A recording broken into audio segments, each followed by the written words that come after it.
GST यानी वस्तु और सेवा कर को लेकर पश्चिम बंगाल की मुख्यमंत्री ममता बनर्जी का बड़ा बयान सामने आया है।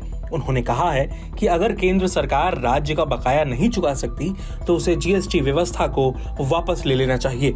आदिवासी बहुल झारग्राम जिले में एक रैली को संबोधित करते हुए बनर्जी ने यह भी कहा, केंद्र को या तो राज्यों का बकाया चुकाना चाहिए या फिर सत्ता छोड़ देनी चाहिए। उन्होंने सवाल किया कि अपने वित्तीय बकाया के भुगतान के लिए क्या हमें केंद्र सरकार के सामने हाथ फैलाने पड़ेंगे। ममता ने कहा कि वे मनरेगा का फंड जारी नहीं कर रहे हैं। अगर बीजेपी सरकार हमारा बकाया भुगतान नहीं करती तो उसे सत्ता छोड़नी होगी। केंद्र अगर हमारे बकाया का भुगतान नहीं कर सकता तो उसे जीएसटी बंद कर देना चाहिए। मुख्यमंत्री ने आदिवासी स्वतंत्रता सेनानी बिरसा मुंडा की जयंती कार्यक्रम में कहा कि वे जीएसटी बकाया देकर हम पर कोई एहसान नहीं कर रहे हैं।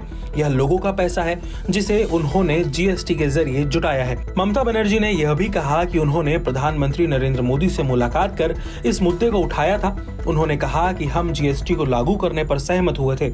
हमने सोचा कि केंद्र सरकार हमारा बकाया चुकाएगा, लेकिन अब केंद्र जीएसटी के रूप में सारा पैसा जुटा रहा है लेकिन हमें बकाया नहीं दे रहा है। मैंने प्रधानमंत्री से मुलाकात की थी और उनसे अनुरोध भी किया था, लेकिन कोई असर नहीं हुआ। क्या हमें इसके लिए भीख मांगनी चाहिए? मुख्यमंत्री ने कहा कि हमें जीएसटी क्यों देना चाहिए जब केंद्र हमारे बकाये का भुगतान नहीं कर रहा है। अगर केंद्र हमें पैसा नहीं दे सकता तो हम भी जीएसटी देना बंद कर सकते हैं। देश नेताओं नहीं बल्कि लोगों के लिए है, यह बीजेपी का पैसा नहीं है। बाद में स्थानीय लोगों के साथ बातचीत करते हुए ममता बनर्जी ने दावा किया कि जल जीवन मिशन के तहत पाइपलाइन से पेयजल परियोजना के रुकने का प्राथमिक कारण केंद्र से पर्याप्त धन नहीं मिलना है।